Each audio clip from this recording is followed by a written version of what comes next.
I'd always known that my great-grandma was an orphan, but in late October of last year, she decided to tell me the truth about what happened to her family. We were visiting her for her birthday. It was a tradition in our household, a road trip we knew in the back of our minds we'd take only a few more times. She was turning 98, so that was just the cold hard truth of the matter. In my childhood, the journey to central Iowa had been a fun and light-hearted affair, but now my brother and parents could only maintain strained politeness as we met up and hit the road together. Each of us knew that this trip might be our last. For several hours, we drove through vast open farm fields that stretched from horizon to horizon. My great-grandma's house was down a narrow dirt road off a wide dirt road off a gravel tractor lane. As a city boy, it was, more or less, the most remote possible dwelling I could imagine. She was born there, had lived her entire life there, and would soon, well. As we parked in an open muddy rectangle and stepped out to stretch our legs, the constancy of the place surrounded me. Every single year of my life, this house and its land had been exactly the same. The sky was open blue, the earth was a sea of waving gold, and the wind was a smooth river of cool warmth. There was never anything to mar those 3 pillars of sensory experience except the house, the barn, a defunct old tractor, and the bell.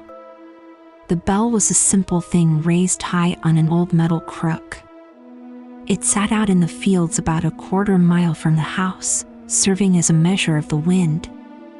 If a storm was coming, the bell was supposed to ring, a necessary precaution in tornado country. The only problem was, the bell and its crook had rusted over long ago. Every time I got out of the family van from age 5 to age 26, I glanced that direction and felt a sense of unease as my gaze fell upon that decayed artifact. This time, at age 27, I looked over and saw that the bell had been scraped and polished clean of rust. It glinted in the sunlight, practically daring me to look at it. I followed my family inside while struggling with a feeling of dread that I couldn't articulate. Who had cleaned the bell? And why? I tried to stop thinking about it as we gathered in the kitchen and said our hellos. My great-grandma was making tea and shooed off our attempts to help. She was a frail woman for whom movement was difficult, but she'd never let that stop her. The Wi-Fi password is on a note in the living room, she told us with unquestionable authority. Go stare at your phones and the tea will be ready in a moment. My brother and I did as we were told, but my parents turned on the television instead of looking at their phones. For a few minutes, we stayed in our separate worlds, only returning to the present when my great-grandma brought in the tea. And we had a nice time. That night, when everyone else was long asleep, I happened to open my eyes and see a glow under the door of the guest room I shared with my brother. My parents were in a different room and would not see the same light, so it was up to me to investigate. Quietly, so as not to wake him, I crept out and down, finding my great-grandma still awake. She sat in her big jade leather chair, her gaze on the television. She asked me without looking my way, "You don't fall for this stuff, do you?" "What, like ads?" She pointed her thin little arm at the nearby couch. "Sit." I sat. "I'm going to tell you a family secret," she said softly, finally looking my direction. "It's for you, and possibly for your brother, but not your parents. Do you understand?" I didn't, not fully, but I nodded. "You know, I was an orphan for a time. Born in this house, lived with my family, but then raised by an uncle after it happened?" She didn't wait for my nod. I was 10 years old that night. It was my birthday. My mother had gotten me a small cake about the size of your fist. I looked forward to that cake every year, since we didn't exactly have sweets bounding about back then. It was 11 cents, so rather expensive, but my mother got one for every one of us on our birthdays no matter what she had to scrimp or save. All year long, I saw Mary get her cake in January, Arthur get his cake in March, Eleanor in June, Clarence in July, then Ruth a week after Clarence. Then it was months and months until me, the odd one out, on October 29th. I was so excited for that cake. As the days rolled closer, as the morning dawned, as the hours inched by, I hopped around the house like a bunny rabbit. But I wasn't allowed to eat it until well after supper. I stared at the clock, so I know. Yes, that one on the mantel there, the brass and chrome one. Same one. But I stared at the clock, so I know, night fell at 6:41. That was the moment bright orange stopped glinting off that clock and my mother rose to light a lamp. I looked up at her. Now? She smiled and shook her head. My brothers and sisters complained in a chorus in support of me, but she just shook her head at them. Too soon, and she'll ruin her supper. Father came in from the fields not long after that, dirty and tired as all get out. He ate in silence while we chattered endlessly about what type of cake it would be. Under the frosting, who knew? It might be raspberry, vanilla, or even chocolate. We grew silent as Father neared the cleaning of his plate, an event which would mark the end of supper. For pieces of meat and bread remained, then 3, then 2, any moment now. He stopped at the last piece, holding it unmoving above the remaining dollop of gravy. We turned our heads. It was the bell. The bell was ringing out in the fields. Father grunted, then put the last piece of his food back on his plate before rising. He opened the front door. We braced ourselves for the wind, but none came. He spat on and held up a finger to the night air, then shook his head. He moved back into our lamplight and sat. Arthur asked, "Is it gonna storm?" Mary asked, "Is there gonna be a tornado?"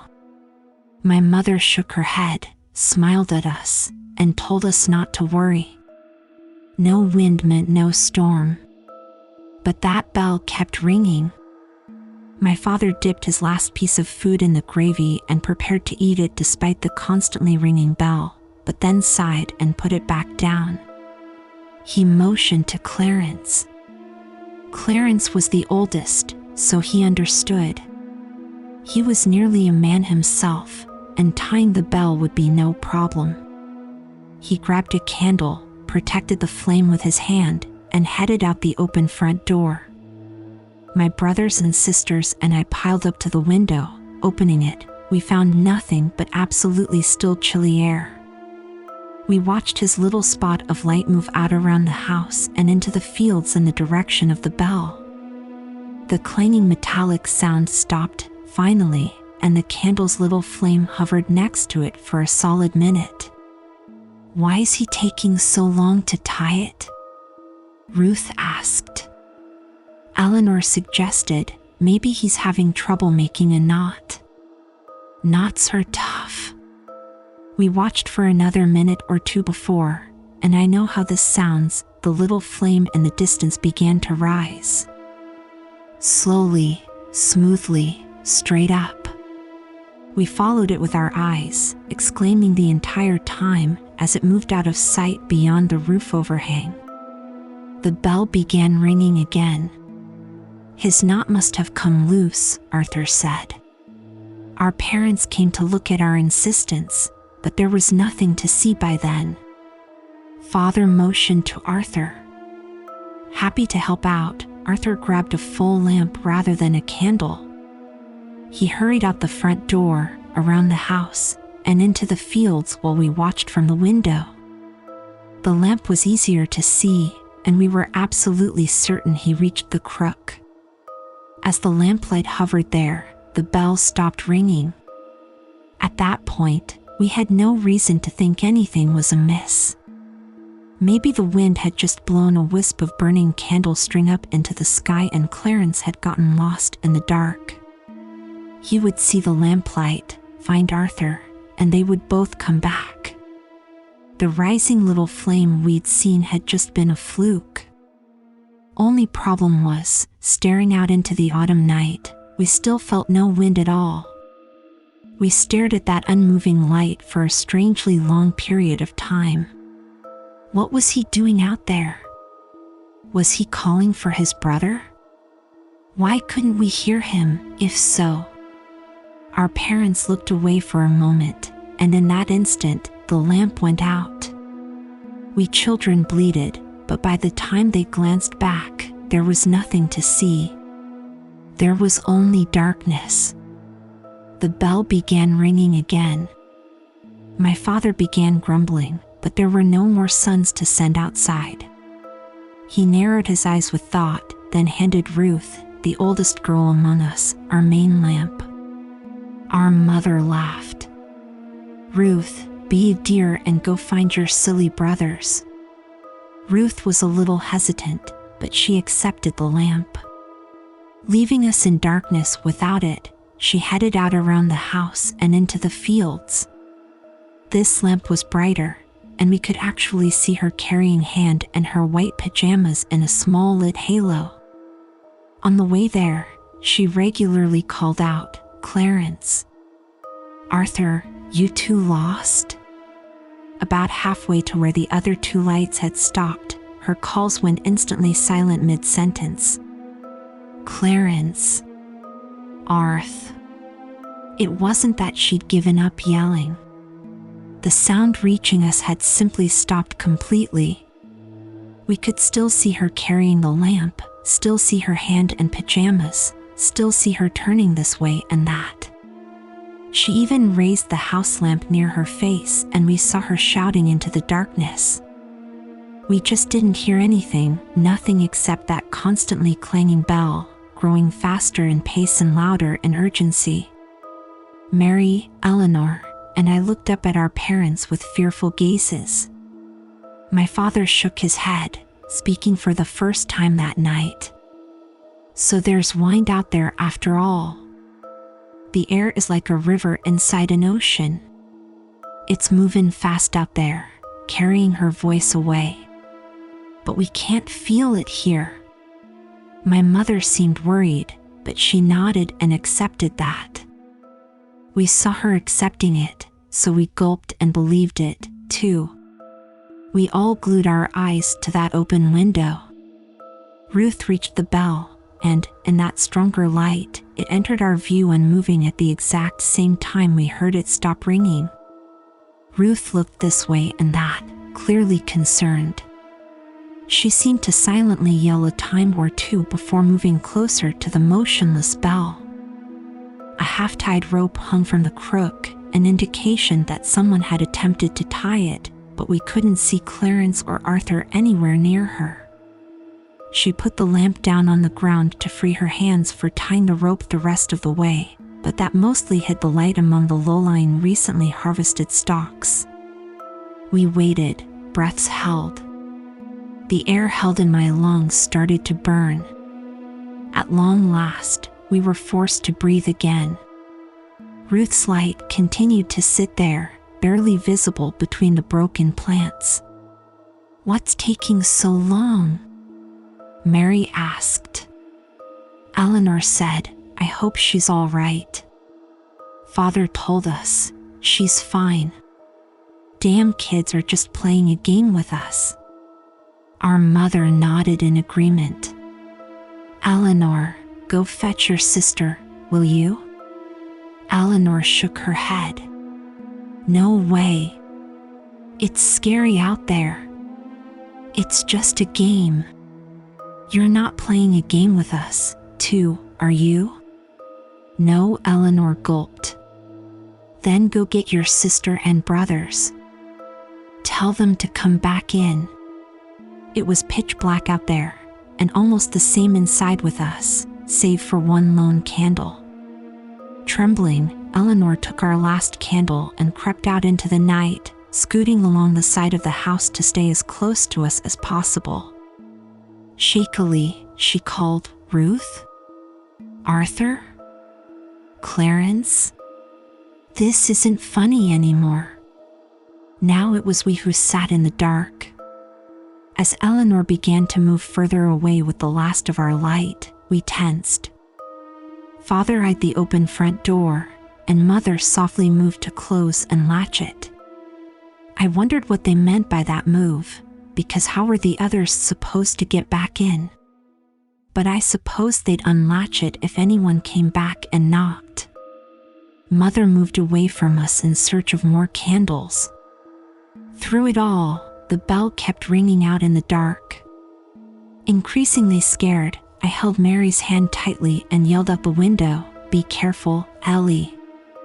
She must have happened to cross that invisible silent threshold at that moment, because she turned around in surprise and stepped closer. "I heard your voice go quiet, but there's no wind. Papa's wrong." She stepped away again. "See, when I pass this point, She held up the candle to show us that her mouth was still moving, but we heard nothing.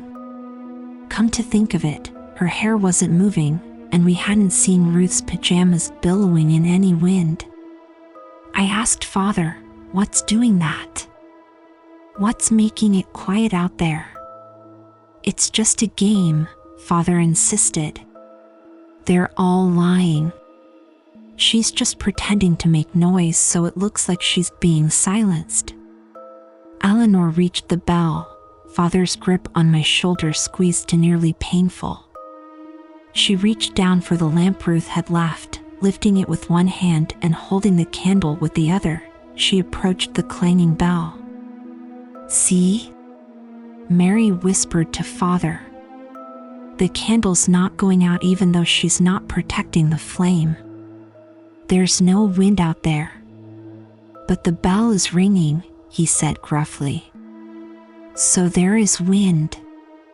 Eleanor kept looking left and right as if she'd heard something. Slowly, she reached the bell, which was hanging unmoving from the crook. But we could still hear it ringing. Next to me, Mary began to cry. "It's a game," Father said angrily. "It's just a game they're playing." Eleanor threw the lamp at something in the darkness.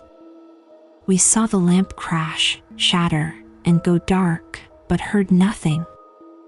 She raced toward us, candle in hand, but the flame went out because of her haste.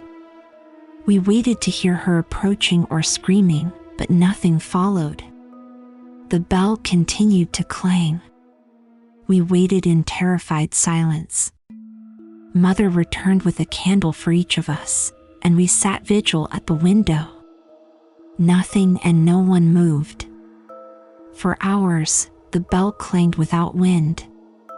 The night remained pitch black.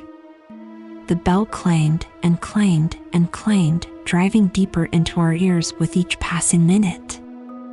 Near midnight, we broke. Father was beyond agitated. "Mary, go find your brothers and sisters."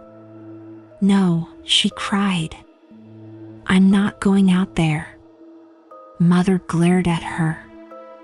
"You have to. This game has to stop."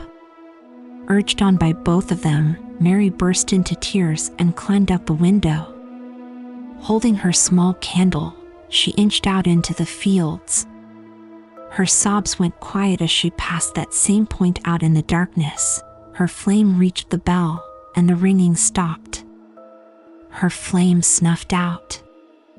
We held our breaths. The bell began ringing again. Father clenched his fists. "Go." I turned and saw he was looking at me. I suddenly realized I was the only child left in the house, and I felt horribly alone. Everything in me shrieked against the thought of going out into that cursed night. No. My mother wavered in place. No longer adamantly in line with my father, She began to cry, too. "What are you doing?" he demanded. "It's just a game. There's nothing to be scared of." She screamed and demanded, "Why do you keep saying that? Why have I been helping you do this?" He grabbed her and shouted in her face, "Because we haven't been sending our children to their deaths. That's not what's happening." She pushed his hands away and ran for the window. Pushing past me, she tumbled out and ran screaming toward the still clanging bell, not out of fear of father, but out of terror for her children. Arthur, Clarence, Ruth, Eleanor, Mary.